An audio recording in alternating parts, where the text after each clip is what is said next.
Dear students, आज की class में हम लिक्विड सॉल्यूशन की colligative property elevation in boiling point पढ़ने वाले हैं। एलिवेशन इन बॉइलिंग पॉइंट को समझने से पहले हमें बॉइलिंग पॉइंट को समझना पड़ेगा कि किसी लिक्विड का बॉइलिंग पॉइंट क्या होता है।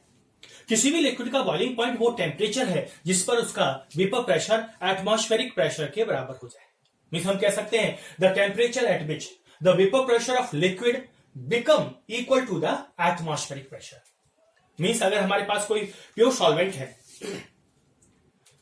या सॉल्यूशन है तो उस सॉल्यूशन या सॉल्वेंट का वो टेम्परेचर जिस पर उसका वेपर प्रेशर एटमॉस्फेरिक प्रेशर, जैसे अभी हमारा एटमॉस्फेरिक प्रेशर 760 mmHg है, तो सी लेवल पर जो एटमॉस्फेरिक प्रेशर 1 atm या 760 mmHg है उसके बराबर आ जाए, या जिस इन्वायरमेंट में हम उस लिक्विड सॉल्यूशन को या सॉल्वेंट को गर्म कर रहे हैं उस इन्वायरमेंट के अंदर वो टेम्परेचर जिस पर उसका वेपर प्रेशर एटमॉस्फेरिक प्रेशर के बराबर आ जाए, तो उस टेम्परेचर को उस इन्वायरमेंट में उस लिक्विड का बॉइलिंग पॉइंट कहेंगे।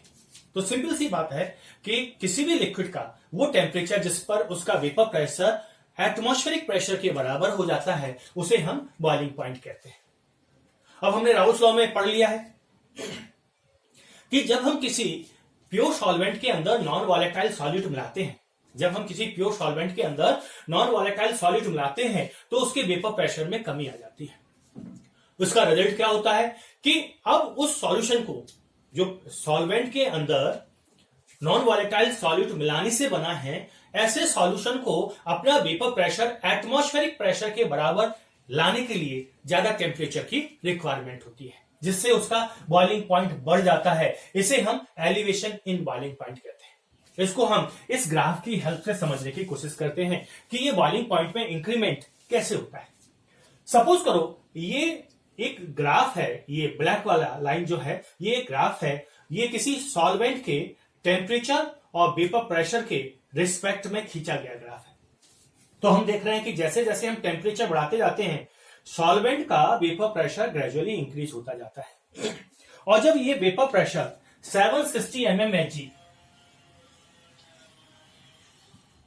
मींस एटमॉस्फेरिक प्रेशर के बराबर हो जाता है तो वो उसका बॉइलिंग पॉइंट आ जाता है। तो ये जो टेम्परेचर है ये प्योर सॉल्वेंट का बॉइलिंग पॉइंट है। अब जब हम इस सॉल्वेंट के अंदर नॉन वॉलेटाइल सॉल्यूट मिला दें तो उस सॉल्वेंट का वेपर प्रेशर कम हो जाएगा। सपोज करो उसका वेपर प्रेशर कम होकर इस जगह आ गया, ये सॉल्यूशन वाली लाइन है, ये सॉल्यूशन का वेपर प्रेशर वर्सेस टेम्परेचर का ग्राफ है। तो जब हम किसी सॉल्वेंट के अंदर नॉन वॉलेटाइल सॉल्यूट बनाते हैं तो उसका वेपर प्रेशर कम हो जाता है और टेम्परेचर बढ़ने पर उसका वेपर प्रेशर धीरे धीरे बढ़ता है। अगर वो सॉल्वेंट के फॉर्म में होता तो उसका वेपर प्रेशर इस तरह से बढ़ रहा होता, और जब वो एटमॉस्फेरिक प्रेशर के बराबर, ये जो वेपर प्रेशर है ये एटमॉस्फेरिक प्रेशर के बराबर है, जब इसका वेपर प्रेशर एटमॉस्फेरिक प्रेशर के बराबर आ जाता तो ये प्योर सॉल्वेंट का बॉइलिंग पॉइंट होता है। लेकिन सॉल्यूशन बनने की वजह से अभी इसका वेपर प्रेशर कम होके आ गया। सपोज करो ये सॉल्वेंट वाटर है, तो 100 डिग्री सेल्सियस पर इसका वेपर प्रेशर 100 डिग्री सेल्सियस पर इसका वेपर प्रेशर एटमॉस्फेरिक प्रेशर के बराबर हो जाता।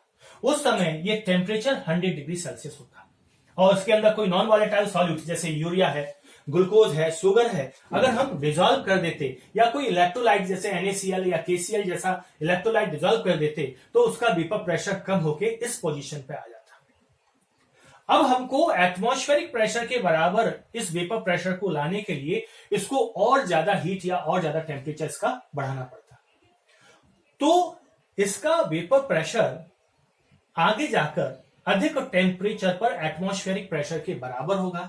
ज्यादा टेम्परेचर पर जब एटमॉस्फेरिक प्रेशर के बराबर होगा तो इसका नया बॉइलिंग पॉइंट प्योर सॉल्वेंट के बॉइलिंग पॉइंट से ज्यादा हो जाएगा। तो बॉइलिंग पॉइंट में ये जो बढ़ोतरी हुई है ये इंक्रीज हुआ है बॉइलिंग पॉइंट के अंदर। इस इंक्रीज को हम एलिवेशन इन बॉइलिंग पॉइंट कहते हैं और उसे डेल्टा टीबी के जरिए रिप्रेजेंट करते हैं। किससे रिप्रेजेंट करते हैं? डेल्टा टीबी के जरिए। तो डेल्टा टीबी क्या हो जाएगा? डेल्टा टीबी हो जाएगा इक्वल टीबी जो अब सॉल्यूशन का बॉइलिंग पॉइंट है माइनस टीबी नॉट जो प्योर सॉल्वेंट का बॉइलिंग पॉइंट था। तो सॉल्यूशन और प्योर सॉल्वेंट के बॉइलिंग पॉइंट में जो डिफरेंस आया है, जो बढ़ोतरी हुई है, उसे इंक्रीजमेंट जो हुआ है, इंक्रीमेंट जो हुआ है, उसे हम एलिवेशन इन बॉइलिंग पॉइंट कहते हैं। और ये जो एलिवेशन इन बॉइलिंग पॉइंट है, ये कॉलिगेटिव प्रॉपर्टी है। मतलब किसी गिवन अमाउंट ऑफ सॉल्वेंट के अंदर सॉल्यूट के जो पार्टिकल, मॉलिक्यूल, आयन प्रेजेंट हैं, उनके ऊपर डिपेंड करता है।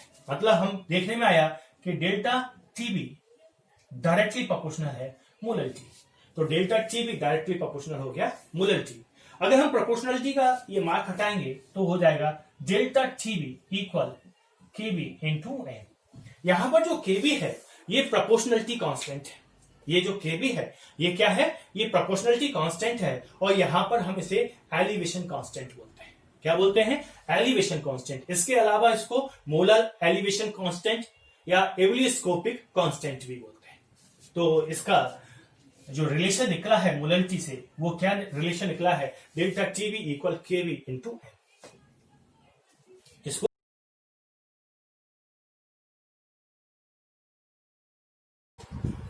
अब हम इस एक्सप्रेशन में केबी को समझने की कोशिश करते हैं।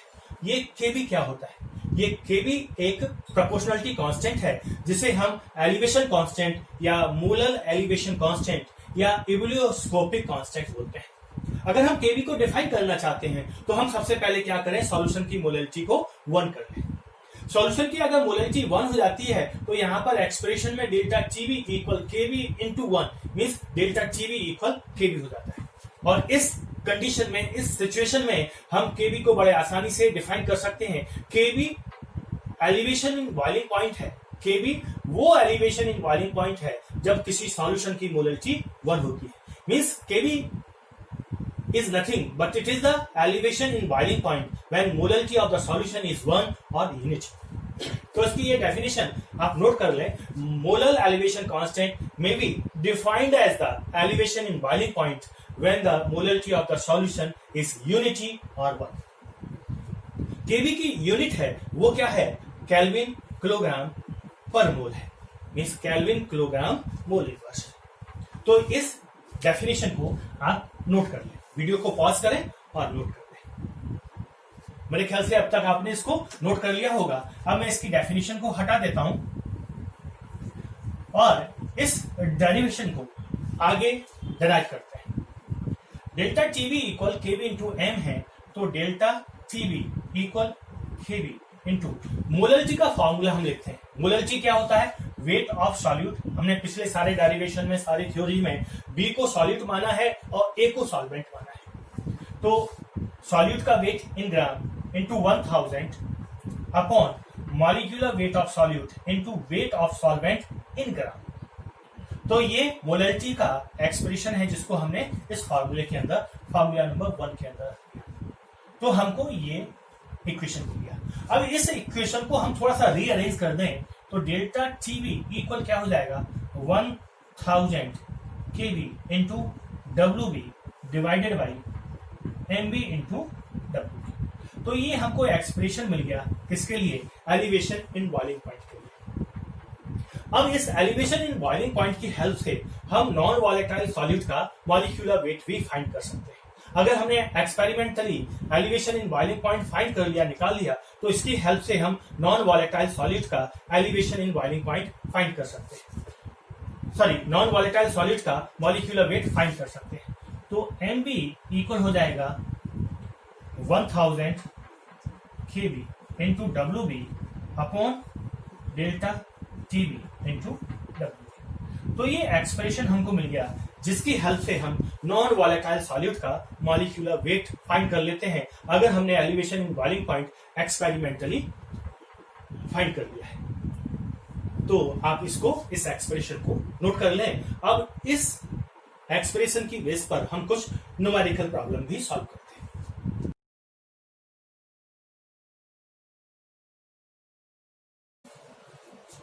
एलिवेशन इन बॉइलिंग पॉइंट के ऊपर बेस्ड न्यूमेरिकल प्रॉब्लम को सॉल्व करने से पहले हम केबी की वैल्यू को एंथैल्पी ऑफ वेपोराइजेशन की हेल्प से कैलकुलेट करना सीखते हैं। मींस हम मोलर एलिवेशन कांस्टेंट को एंथैल्पी ऑफ वेपोराइजेशन की हेल्प से कैसे कैलकुलेट किया जाता है ये सीखते हैं।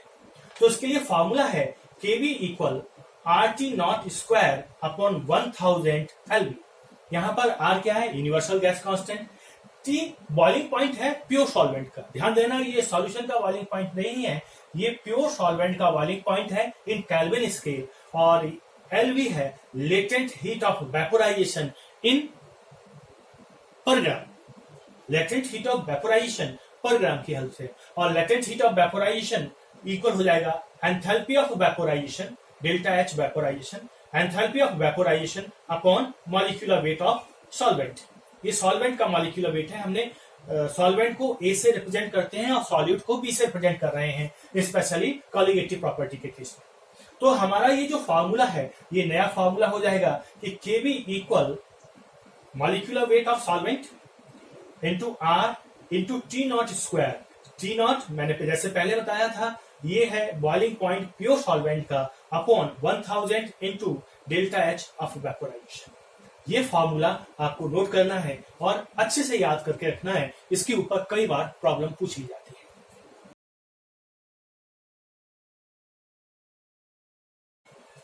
हमारी पहली प्रॉब्लम है calculate Kb for water. Molar elevation constant हमको वाटर का निकालना है। Given delta H vaporisation, enthalpy of vaporisation दिया है या लेटेंट हीट ऑफ वेपोराइजेशन दिया है 2257 जूल पर ग्राम। तो इसमें हमको Kf और डेल्टा एच वेपोराइजेशन के रिलेशन वाला ध्यान देना है कि डेल्टा एच वेपोराइजेशन जूल पर ग्राम में दिया है, तो इसका जो फॉर्मूला आएगा वो क्या आएगा? फाइंड क्या करना है? Kb equal RT square upon 1000 into latent heat of vaporisation. तो R की वैल्यू कितनी है? जूल में 8.314 joule kelvin inverse mole inverse. T 373। T यहां पर क्या है? बॉइलिंग पॉइंट ऑफ सॉल्वेंट है। तो यहां वाटर है सॉल्वेंट और इसका बॉइलिंग पॉइंट कहीं नहीं दिया हुआ, लेकिन सभी को मालूम है कि वाटर का बॉइलिंग पॉइंट 373 केल्विन है। इसका स्क्वायर कर लें upon 1000 into latent heat of vaporisation पर ग्राम में दिया है 2257। तो ये सारी वैल्यू निकाल ली और निकालने के बाद इसको सॉल्व करेंगे। तो सॉल्व करने पर Kb इक्वल आ जाएगा 0.512 केल्विन किलोग्राम मोल इनवर्स। तो ये आप नोट कर लें, फिर हम अगली प्रॉब्लम करेंगे।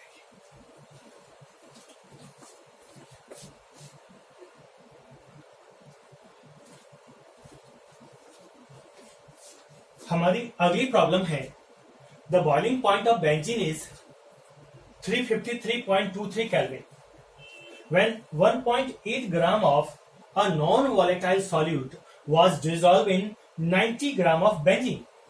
The boiling point is raised to 354.11 Kelvin. Boiling point इतना था बढ़कर इतना हो गया। Calculate molar mass of solute Kb for benzene is 2.53 Kelvin kilogram mole inverse. ये प्रॉब्लम दिया हुआ है। तो इसमें सबसे पहले हम ये देखें कि इसमें दिया क्या क्या है। तो हम यहां डेल्टा टीबी को फाइंड करें तो कैसे निकलेगा बेटा? अब बॉइलिंग पॉइंट हो गया है 354.11 केल्विन और पहले था 353.2 थे। तो इसको माइनस करेंगे तो 0.88 केल्विन आ जाएगा। वेट ऑफ सॉल्यूट WB ये दिया हुआ है 1.8 gram of non volatile solute, 1.8 ग्राम आ गया। वेट ऑफ सॉल्वेंट कितना दिया है? WA वेट ऑफ सॉल्वेंट माना है हमने 90 gram of benzene. Kb for benzene कितना दिया है? 2.5। अब ये सारी चीजें हमारे सामने आ गई हैं, तो हमारा फॉर्मूला आएगा नॉन वॉलेटाइल सॉल्यूट के लिए मॉलिक्यूलर वेट निकालने का Mv equal 1000 Kb into WB upon delta Tb into WB। तो ये सारी वैल्यू हमारे सामने लिखी हुई है 1000 इंटू Kb। Kb कितना दिया है? Kb दिया है 2.53 into WB wait of solute 1.8 ग्राम 1.8 ग्राम दिया हुआ है upon elevation in boiling point delta TB 0.88 kelvin into WA benzene का वेट कितना दिया है 90। अब सारी चीजें हमारे सामने आ गई हैं। अब हमको क्या करना है, molecular weight of solute find करना है। तो आप इसको सॉल्व कर लें और मॉलिक्यूलर वेट ऑफ सॉल्यूट को फाइंड करें और इसको नोट भी कर लें और प्लस इसको सॉल्व भी करें। इसके बाद में एक प्रॉब्लम और कराऊंगा।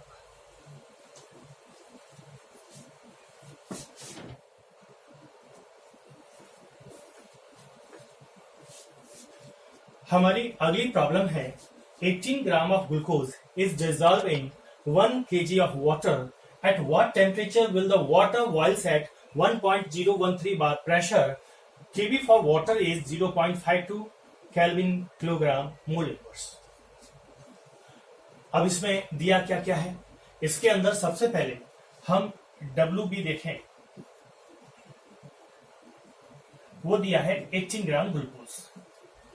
WA 1000 gram of water means 1 kilogram of water है तो वो 1000 ग्राम ऑफ वाटर आ गया। केबी दिया है 0.52। फाइंड क्या करना है, boiling point of water find करना है जो अब सॉल्यूशन के बनाने के बाद जो आना है। इसमें प्योर वाटर का बॉइलिंग पॉइंट नहीं दिया हुआ है, लेकिन एक लिखा हुआ एक हिंट दिया हुआ है कि 1.013 बार प्रेशर मीन्स 1 एटमॉस्फेयर पर वाटर का बॉइलिंग पॉइंट 100 डिग्री सेल्सियस होता है। ये सभी को पता है, सभी बच्चों को पता है। तो हम क्या करें, एलिवेशन इन बॉइलिंग पॉइंट निकालें और प्योर वाटर के बॉइलिंग पॉइंट में इसको ऐड कर दें तो हमको सॉल्यूशन का बॉइलिंग पॉइंट आ जाएगा। तो इसके लिए फॉर्मूला जो अप्लाई होगा, delta TB equal 1000 KB into WB upon NB into W। तो वैल्यू पुट करें, 1000 केबी कितना है 0.52 ये दिया हुआ है। WB wait of solute 18 gram upon molecular weight of solute, तो ग्लूकोज है 180 होता है। Wait of solvent WA wait of solvent 1000 ग्राम दिया हुआ है, तो ये कैंसिल हो गया, तो ये 10, तो ये आ गया 0.052 डिग्री सेल्सियस। ये एलिवेशन इन बॉइलिंग पॉइंट है कि वाटर का, प्योर वाटर का जो बॉइलिंग पॉइंट है उसमें इतना बढ़ गया, इसकी इतने की बढ़ोतरी होगी। तो boiling point of solution equal boiling point of solvent plus delta T, जो बॉइलिंग पॉइंट में बढ़ोतरी हुई है। तो ये हो जाएगा 100, boiling point of solvent water का बॉइलिंग पॉइंट 100 है प्लस 0.052, तो इसका आंसर आ जाएगा 100.052 डिग्री सेल्सियस। तो सॉल्यूशन जो हमारा बना है ग्लूकोज का सॉल्यूशन, उसका बॉइलिंग पॉइंट आएगा 100.052 डिग्री सेल्सियस। तो इसे नोट कर लें, इन क्वेश्चंस की प्रैक्टिस करें एनसीईआरटी से, और एनसीईआरटी को जरूर पढ़ें। आपको हर दिन एनसीईआरटी रीड करनी है।